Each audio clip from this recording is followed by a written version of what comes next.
Hello everyone and welcome to another live protocol video. So in this video we'll be addressing the stereotype that ESTJs are controlling, also known as natural authority figures. It's a common belief that ESTJs use their strong will to take charge, always enforcing structure and order to see their vision executed. People find them commanding and unwavering. In this video we'll break down where this stereotype comes from, why ESTJs are labeled as controlling, and whether there's any truth to it at all.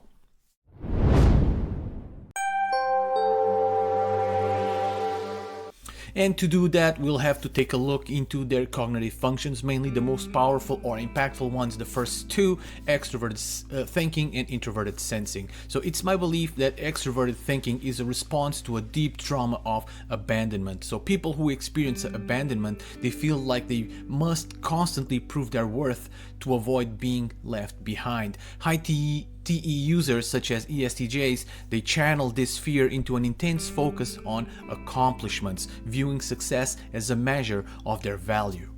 Their emphasis on productivity and results stems from a subconscious need to show that they are not only competent but indispensable. So seeking external markers of success, promotions, accolades, or visible achievements works to reassure themselves and others of their worth. So this external focus explains why they prioritize measurable, tangible outcomes over abstract or emotional pursuits.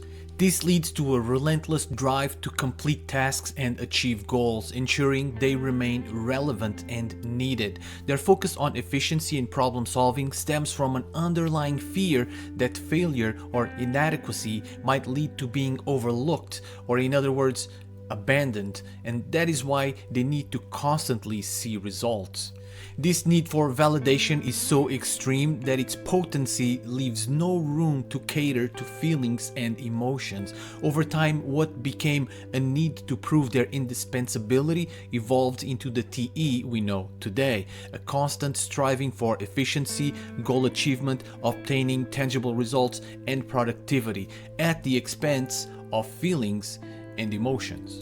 Now, is that controlling? It definitely is. When someone pushes you so hard and only cares about the goal, forsaking everything else, makes a person overly controlling over others in order to make their objectives a reality. That is why ESTJs focus so much of their energy in showing other people their achievements and obtaining social status, because they require external validation. It's the only way it really registers to them. So abandoned by an external person requires validation from an external source. Not sure that's the best way to describe it, but that's all I have for now. But wait, we're not done yet. Everything becomes much more intensified when we insert their secondary function to the mix.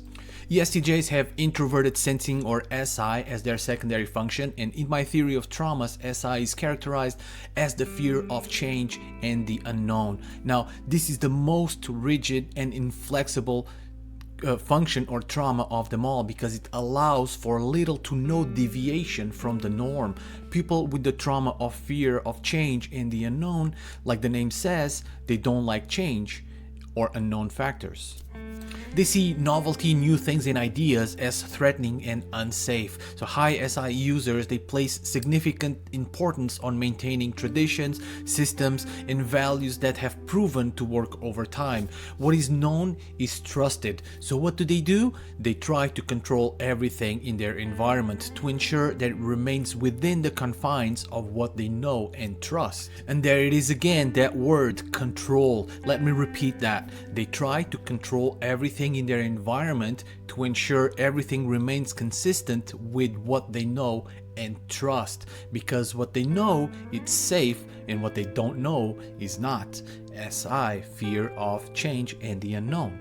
So when we pair these two functions in this specific order, TE, or the trauma of abandonment, which makes them goal-driven in such a way that they are compelled to control others to bring their objectives to fruition, and their fear of change and the unknown, that provides them with such rigidity that it seldom allows any room for different ideas or perspectives, we get a very controlling individual. Now, do they do this out of malice, or is it just a response to a deep-seated unconscious trauma? And here is when we have to channel our most understanding and compassionate selves. It can be a struggle to deal with ESTJs who are in a position of power over you. Believe me, it is a challenge. I'm speaking from personal experience. But when we realize that, just like everyone else, ESTJs are also struggling to get a grip on their unconscious traumas, we can adopt a more forgiving perspective, because in that regard they are just as innocent as you and me. None of us chose to have these traumas overshadowing everything we do. It's really a perplexing notion that without these so-called traumas we would lack the motivation or the fuel that drive us into wanting to better our circumstances, to live a better life. And at the same time, these traumas are the culprits of our deepest struggles, shaping the very limitations that make us hold so tight to our own way. Let me try to explain it in a different way. Our pain pushes us to grow, yet it also binds us to rigid patterns of thinking and behavior. So without these traumas, we might lack the urgency to improve our lives, but with them, we often find ourselves trapped in cycles of control, fear, and overcompensation. So the answer to the question if ESTJs are really that controlling is, unfortunately, yes, they really are that controlling, but only because they are driven by a deep unconscious need to create stability. Without it, they just start spiraling. Think about it. Why do they hold so tightly to control?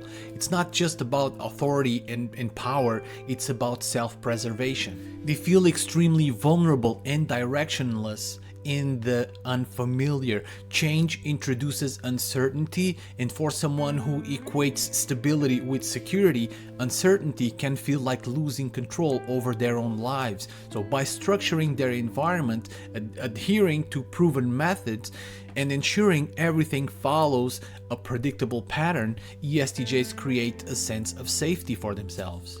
So they aren't just controlling for the sake of dominance, they are controlling because the alternative, a world where things are unstructured and unpredictable, becomes overwhelming. So in the end, trauma may shape us, but it doesn't have to turn us into people who hate those who think differently than us. So ESTJs need the same tolerance and same understanding we all do, right? So like I always say, understanding breeds acceptance. Thank you so much for watching, and I'll see you on the next video.